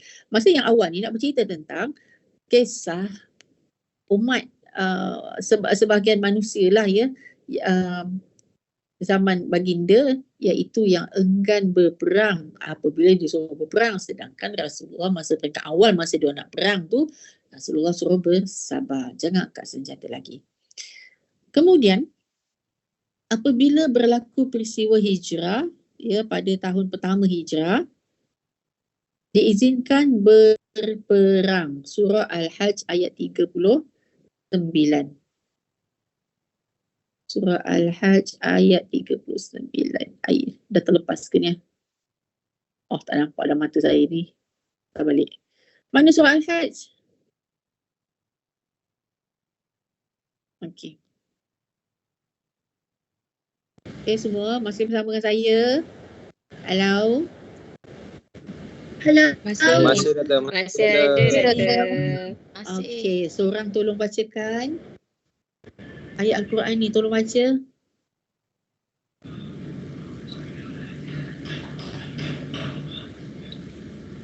Volunteer seorang. Boleh saya betul. Ya, silakan. Siapa ni? Aizat Aizat. Okey, masih Aizat, silakan. 39 39 dan 40. أعوذ بالله من الشيطان الرجيم أذن للذين يقاتلون بأنهم ظلموا وإن الله على نصرهم لقدير الذين أخرجوا من ديارهم بغير حق إلا أن يقولوا ربنا الله ولولا دفع الله الناس بعضهم ببعض لهدمت صوامع وبيع وصلوات ومساجد يذكر فيها اسم الله كثيرا ولينصرن الله من ينصره إن الله لقوي عزيز. Masya Allah. Terima kasih Aizat. Jadi dalam surah Al-Hajj ayat yang ke-39, dia surah Al-Hajj, nama pun pasal haji ya. Ini berkait dengan haji lah. Udhina lilladzina yuqataluna biannahum zulimu. Diizinkan berperang bagi orang Islam yang diperangi oleh golongan penceroboh kerana sesungguhnya mereka telah dianiaya dan sesungguhnya Allah amat berkuasa untuk menolong mereka, iaitu mencapai kemenangan. Jadi udhina, diizinkan berperang. Berbanding dengan yang awal tadi tu nak bercakap tentang satu masa dulu pernah dilarang mengangkat senjata, disuruh bersabar. Tapi dalam ayat ini diletak secara uzina. Uzina ni i'rab dia apa? uzina Fi'il mabni lil majhul. mabni lil majhul. Majhul. Okey. Mabni lil majhul. Terima kasih. Kira Arab ni. Jadi mabni lil majhul. Jadi dia dalam keadaan dia nak sampaikan diizinkan berperang kepada orang Islam kalau dia diperangi. Ataupun kalau dia dizalimi ataupun orang memang nak perangi kita. Takkan kita nak diam. Maka masa itu perlu diizinkan untuk berperang. Okey, dalam konteks bagaimana? Iaitu mereka yang diusir dari kampung halamannya dengan tidak berdasarkan sebarang alasan yang benar. Kalau fikirkan, contoh orang kampung pisang kena halau. Siapa yang halau? Zombie. Jadi sampai satu peringkat diizinkan untuk memerangi mereka yang orang-orang yang menghalau mereka. Dalam konteks ini iaitu orang yang dibenarkan berperang ini khusus untuk orang yang diusir dari kampung halaman dengan tidak berdasarkan sebagai alasan yang benar mereka diusir.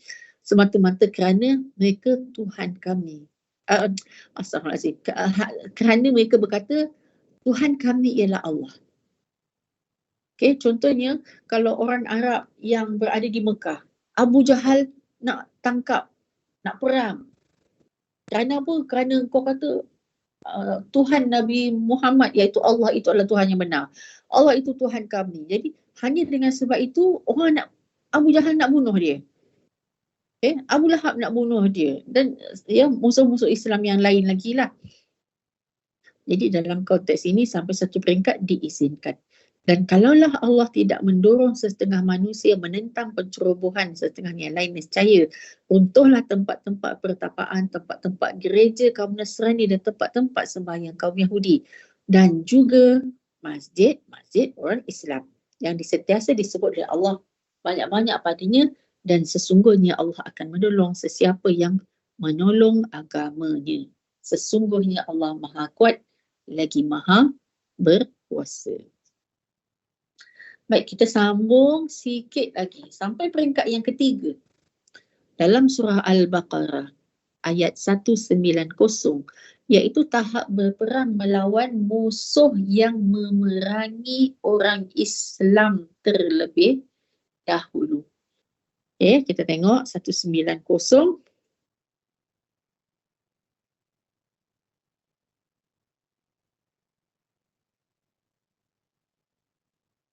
Dalam surah Al-Baqarah ayat 190. وَقَاتِلُوا فِي سَبِيلِ اللَّهِ الَّذِينَ يُقَاتِلُونَكُمْ وَلَا تَعْتَدُوا إِنَّ اللَّهَ لَا يُحِبُّ الْمُعْتَدِينَ. Dan perangilah mereka yang menegakkan dan mempertahankan perangian mereka. Dan perangilah kerana menegakkan dan mempertahankan agama Allah. Dan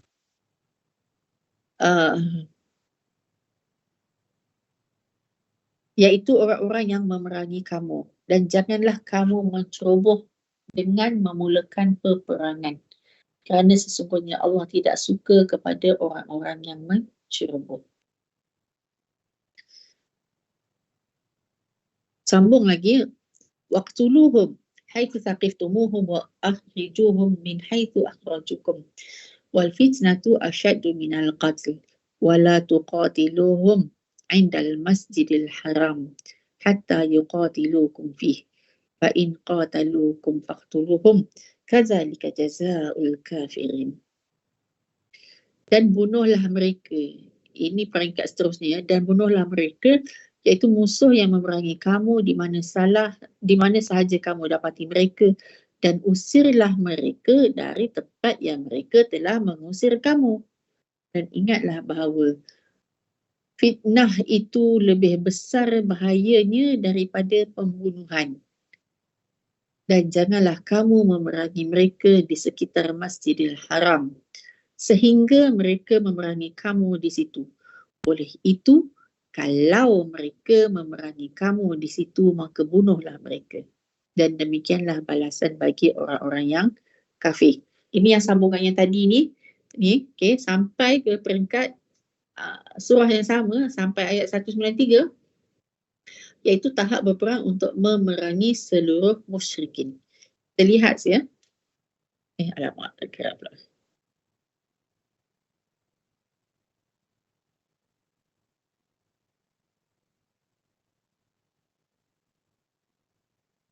Tadi kan kita baca surah Al-Baqarah ayat 190. Kemudian 191. Yang ini nak cakap perangi orang yang memerangi kamu. Tetapi termasuklah dalam konteks kalau berlaku peperangan di Masjidil Haram, na'udzubillah. Kalau berlaku peperangan di situ pun jangan kita yang memulakan peperangan, tetapi sekiranya musuh datang memerangi kita, membuat kekacauan, membuat pembunuhan, maka masa itu bolehlah kita memerangi mereka. Okey, sambung lagi ya. Fa in tahu fa innallaha ghafurur rahim. Kemudian jika mereka berhenti memerangi kamu, maka kita berhentilah. Maka kamu berhentilah. Kerana sesungguhnya Allah Maha Pengampun lagi Maha Mengasihani. Masjidil Haram ialah tempat yang kita tak boleh buat peperangan di situ. Dia nama pun Al-Haram. Kita tak boleh nak sengaja menumpahkan darah dekat situ walaupun darah binatang-binatang biasa. Kalau ada nyamuk pun kita kibas-kibas je, jangan nak dibunuh nyamuk itu. Macam itulah tahapnya. Maksudnya jaga sungguh-sungguh kerana tempat itu adalah tempat yang dimuliakan, diistimewakan oleh Allah Subhanahu Wa Taala. Kecuali dalam keadaan musuh-musuh Islam memerangi orang Islam di Masjidil Haram. Maka masa itu kita kena bertindak. Tahap yang terakhir yang disebut tadi iaitu dalam surah Al-Baqarah juga ayat 193. وَقَاتِلُوهُمْ حَتَّى لَا تَكُونَ فِتْنَةٌ وَيَكُونَ الدِّينُ لِلَّهِ فَإِنِ انْتَهَوْا فَلَا عُدْوَانَ إِلَّا عَلَى الظَّالِمِينَ. Dan perangilah mereka sehingga tidak ada lagi fitnah dan sehingga jadilah agama itu semata-mata kerana Allah. Kemudian jika mereka berhenti, maka tidaklah ada permusuhan lagi melainkan terhadap orang-orang yang zalim. Jadi sampai tahap inilah ya, perangilah mereka sehingga tidak ada lagi fitnah. Jadi waqatiluhum, ya, bunuhlah mereka, perangilah mereka. Di sini para pelajar sekalian, saya nak bawa juga konteks di mana ayat ini menimbulkan tohmahan di kalangan orientalis terhadap Islam. Kerana mereka kata Islam adalah agama perang. Islam adalah agama yang membawa kepada bencana. Kerana dalam Quran sebut waqatiluhum. Jumpa je orang kafir, bunuh. Jumpa orang musyrik, bunuh. Itu andaian tohmahan oleh pihak-pihak orientalis. Sedangkan kita belajar daripada awal, kita belajar bila berkata tentang perang, bukan perang macam tu sahaja. Daripada awal lagi, iaitu apa dia? Hanya perangi orang yang memerangi kita. Dan dalam konteks ayat 193, perangilah mereka sehingga tidak ada lagi fitnah. Bukanlah maksudnya asal jumpa mereka maka hendaklah diperangi, tetapi dalam keadaan berlaku kekacauan, dalam keadaan berlaku pemusuhan yang ketara yang jelas ke atas Islam, maka diharuskan untuk dihapuskan fitnah ujian itu untuk mewujudkan keamanan di kawasan di mana orang Islam ataupun umat Islam memerintah. Baik, saya rasa setakat itu sahaja untuk hari ini. Jadi boleh ingat 4 peringkat jihad yang berlaku dalam Islam. 4 peringkat ini para pelajar sekalian fokus kepada jihad perang. Jihad perang. Bukan cover keseluruhan konteks jihad sebagaimana yang kita faham. Yusuf Al-Qaradawi menyebutkan samalah juga dengan awal masa yang lambat. Nama apa ni? Lupa dah pula. Lupa nama. Macam Yusuf Al-Qaradawi menekankan jihad hawa nafsu, jihad hati, jihad jiwa, jihad mempertahankan agama, jihad madani, jihad teknologi, jihad masyarakat, sosial, pendidikan dan sebagainya. Jihad hati, jihad hawa nafsu dan sebagainya. Maka itu adalah konteks jihad yang lebih besar lagi berbanding fokus sejarah jihad yang kita nak highlightkan ini iaitu yang berkaitan dengan sejarah jihad perang. Jadi secara kita boleh rumuskan dua peringkat jihad iaitu jihad peringkat Makkiyah yang berkaitan pengasuhan, pendidikan, penyebaran, penghayatan, pembinaan fizikal dan persediaan semasa di Mekah. Bayangkanlah ya siapa yang jadi badar, siapa yang jadi badak tu kalau kita dekat asrama tapi teruk sangat geng-geng zaman tu, kohort contohnya kohort pelajar-pelajar zaman tu semuanya asyik nak joget nak joget TikTok lah, nak buat itu buat ini. Jadi kita punya usaha ya yang kita nak buat ialah nak mengajak mereka supaya kembali kepada ajaran Islam yang sebenar. Kita ajak pelan-pelan secara pendidikan, secara penasihatan, mencari dipanggil macam buat poster ke, buat program. Jadi tujuannya untuk nak mengajak kembali kepada agama Islam yang sebenar secara lembut, ya, secara memujuk hati, ya, supaya mereka terima agama Islam. Dalam konteks jihad perang Madaniyah, mereka orang Islam telah berjaya mewujudkan satu kerajaan di Madinah. Dalam tu agama Islam tertegak dengan mudah, dengan kuat, dengan dapat sokongan hebat daripada penduduk di Madinah.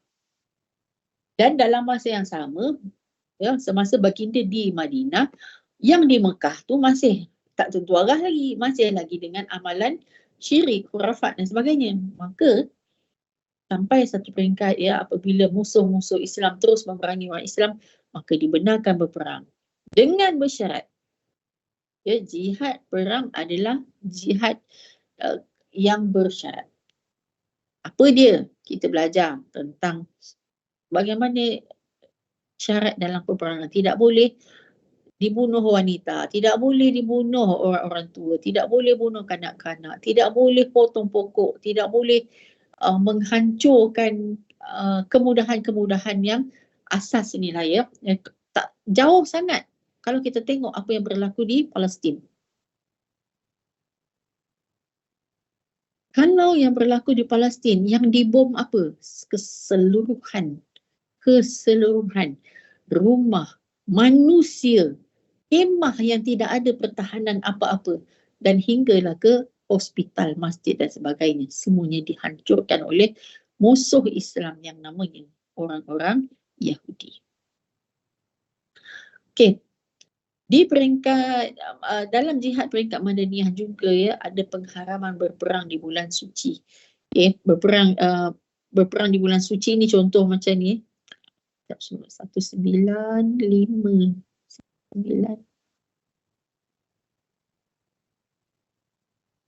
Okey, 194. Allah sebutkan, ya, asy-syahrul haramu bisy-syahril harami wal hurumatu qisas. Faman i'tada 'alaikum fa'tadu 'alaihi bimithli ma i'tada 'alaikum wattaqullaha wa'lamu annallaha ma'al muttaqin. Menceroboh, ya, bulan mencabuli bulan yang dihormati itu ialah dengan sebab membalas pencabulan dalam bulan yang dihormati, dan tiap-tiap perkara yang dihormati itu jika dicabuli ada balasan yang seimbang. Oleh itu, sesiapa yang melakukan pencerobohan terhadap kamu, maka balaslah pencerobohannya itu seimbang dengan pencerobohan yang dilakukannya kepada kamu, dan bertakwalah kamu kepada Allah serta ketahuilah sesungguhnya Allah berserta orang-orang yang bertakwa. Jadi dalam Islam ada tanah suci, dalam Islam ada bulan suci, di mana dalam bulan-bulan itu, di tempat itu, ya, di tanah haram, maka diharamkan berperang kecuali dalam keadaan yang sangat kritikal, iaitu musuh Islam memerangi orang Islam di tanah haram ataupun di bulan suci. Tetapi kalau sesaja nak melancarkan perang ke apa, tidak boleh dalam Islam. Okay. Semasa dalam peringkat Madaniyah, kebenaran jihad secara terbuka ini diberi. Yang terbuka ini bukan maksudnya asal jumpa je bunuh, asal jumpa je bunuh. Tidak. Sejarah Islam telah menunjukkan bagaimana baginda begitu menghormati orang Yahudi dan Nasara pada zaman tersebut. Begitu menghormati. Maksudnya sebagai penduduk yang berada sama-sama di Madinah, berada di pasar-pasar, melakukan perniagaan dan sebagainya. Tetapi sejarah telah membuktikan bagaimana satu peristiwa berlaku apabila baginda Rasulullah menghantar pendakwah pergi ke Syam, pergi ke berdakwah kepada Allah apa nama Sultan tu, Kisra ke apa nama. Tetapi apabila mereka itu dibunuh, musuh Islam itu ditangkap atau dibunuh, maka zaman itu kebenaran jihad secara terbuka boleh dilaksanakan. Kebenaran. Jadi baginda hantar tentera untuk nak mempertahankan orang Islam yang telah ditangkap ataupun bagi membalas perbuatan orang Rom yang telah membunuh pendakwah Islam. Wallahu a'lam bissawab. Setakat itu sahaja. Ada apa-apa soalan? Doktor nak tanya. Ya. Macam waktu first class hari tu, doktor dah sebut tentang jihad ni ada dua keadaan lah. Satu jihad yang kita nak berterusan melaksanakan perkara kebaikan lah. Yang kedua, kita berjihad untuk elakkan buat perkara yang tak sepatutnya. Jadi ni secara ringkas je lah. Boleh ke doktor tolong sharekan macam tips-tips yang untuk istiqomah, jihad istiqomah tu. Tips istiqomah. Tu je lah soalan saya. Soalan padu ni. Anis ada jawapan sebenarnya, tapi saja dia tanya. Baik, macam mana kita nak berjihad, melakukan sesuatu dan kita berterusan. Pertama kan, sebelum kita melakukan sesuatu itu, ada satu bentuk pengamalan yang kita kata apa, yang kita boleh pupuk, iaitu pengulangan. Jadi dia punya keyword ialah ulang. Contohnya solat sunat sebelum subuh. Lebih baik lebih mudah bagi kita untuk bangun pagi, ambil wuduk, solat subuh. Tetapi kita kena paksa, ni kena paksa diri untuk solat subuh. Kemudian solat subuh tu kena pula, kita kena paksa diri sebagai pendakwa untuk melakukan solat sunat qabliyah subuh. Rasa macam susah, kena paksa buat. Kemudian keyword tadi yang saya sebut ialah ulang. Kena ulang. Jadi besoknya kita paksa lagi diri, ulang. Lusanya kita paksa lagi diri untuk ulang. Jadi ulang-ulang. Pengulangan ini akhirnya akan menjadikan kebiasaan. Hingga akhirnya kita tak rasa pun macam apa-apa. Kita rasa alah, buat je lah. Tak usah sangat pun.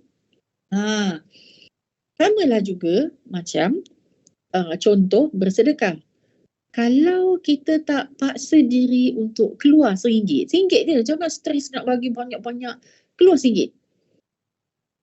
Kemudian bila-bila kita paksa lagi, tak rela sangat, aku memang tak ikhlas. Bagi je lah RM1, tapi yelah, bagi je lah. Besoknya paksa lagi, bagi lagi. Jadi, akhirnya perbuatan baik itu sebati dengan kita punya jiwa dan kita boleh lakukan satu-satu perkara itu tanpa rasa apa-apa. Naufal nak bangun pukul 5 pagi. Kalau orang itu tidak memaksa dirinya bangun jam 5 pagi, dia takkan dapat jadikan itu satu kebiasaan. Maksudnya gini. Memanglah kita kalau saja-saja nak bangun pukul 5 pagi, duk biasa bangun pukul 6 4:45 pagi. Contohlah, ini bukan kat sini ini kat Afrika. Kita dah biasa memang 6:45 pagi. Sempat je nak solat subuh, ada lagi 15 minit. Tetapi kita kena paksa diri. Contohnya azan subuh pukul 6. Kunci jam bunyi katalah 5.30. Okey, atau 5:45, 15 minit je. Awal 15 minit daripada azan subuh. Jadi pada awalnya ia memaksa. Aku tak rela. Bila tengok jam 5:45 tidur balik, 5:45 tidur balik. Jadi kita jadi kita cuba paksa diri kita bangun 5:45 tu bukan susah sangat pun. Paksakan diri. Tetapi benda yang kita selalu buat setiap hari, lambat laun jam 5:45 kita akan terbangun sendiri. Adalah 15 minit, dapatlah tahajud. Dapatlah mengaji satu muka surat. Dapatlah solat subuh pada awal waktu. Jadi dapatlah Naufal dan kawan-kawannya solat dekat Masjid UKM. Alhamdulillah. Alhamdulillah. Itu dalam tarbiyah kanak-kanak. Ya, dalam tarbiyah kanak-kanak memang perlu dilakukan.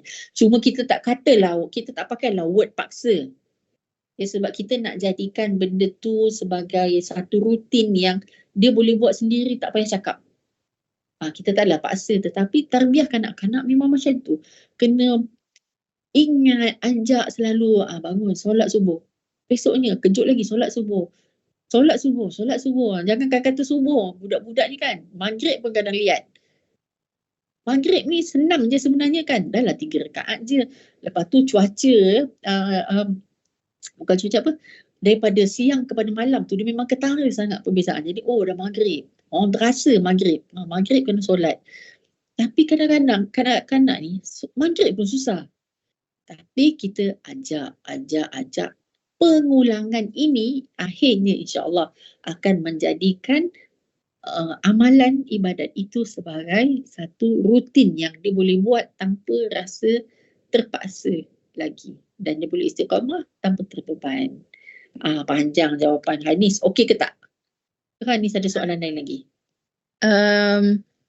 Kalau pendapat doktor, sejauh mana ada bi'ah yang solehah tu boleh bantu kita istiqamah? Bi'ah solehah maksudnya keliling kita yang baik. Kita belum tentu baik. Kan? Contohlah ya, kita mungkin belum tentu baik. Kita nak jadi betul. yang lebih baik. Bi'ah solehah memang akan dapat membantu. Tapi kan Hanis, bukan semua orang berpeluang untuk dapat bi'ah solehah itu. Kan? Contohnya, kita dekat college ataupun rumah sewa. Rumah sewa tu malas solat. Contoh. Jadi, kadang-kadang kita tak ada pilihan. Kita tak ada pilihan pindah rumah sewa lain, tak dapat. Kalau duduk college kan, itulah rumit kita apa nak buat. Jadi dalam keadaan kita tidak dapat bi'ah solehah, maka kita perlulah kuatkan jihad itu. Kalau kita dapat memindahkan diri atau membawa diri kita dalam bi'ah solehah, memang sangat baik. Contohnya, salah satu nak membawa diri kita dalam bi'ah solehah ialah selalu berada dalam majlis ilmu. Sebabnya dalam majlis ilmu ni suasananya tenang, suasananya fokus dan ia dihadiri oleh para malaikat yang mendoakan. Bi'ah solehah memang saya setuju tidak dinafikan sangat penting untuk menjadikan kita istiqamah. Siapa kawan baik kita? Kawan baik kita itulah refleksnya kita. Dia refleksnya kepada kita. Kerana kalau dia pun selalu pergi masjid, kita pun akan selalu pergi masjid. Isunya ialah kita bukan selalu dapat bi'ah solehah itu. Kita mungkin lahir dalam keluarga yang happy, keluarga yang suka jalan-jalan cari makan, keluarga yang suka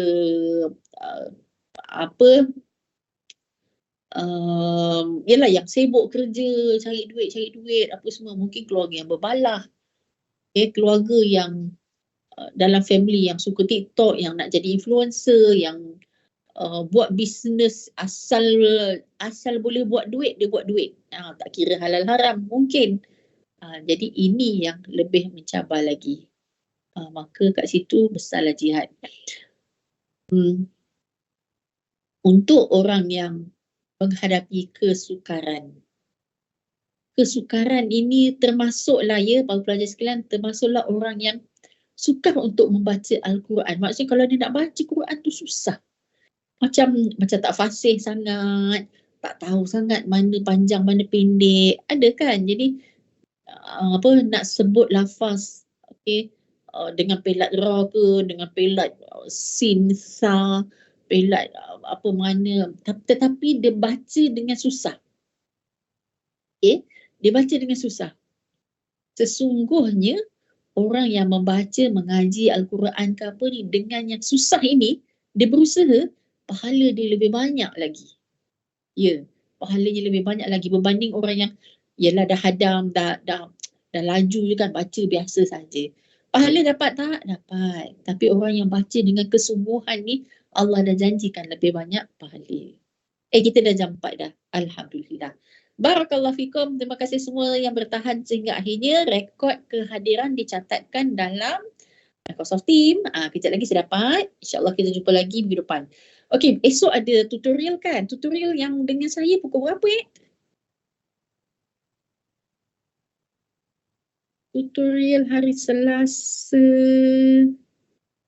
Pukul berapa saya tak ingat. Sebab esok ada meeting lagi ni. Harap-harap kafe kat bawah tu pulih lah. Kalau tak esok pagi saya sarapan roti. Esok tutorial pukul berapa? Ingat tak?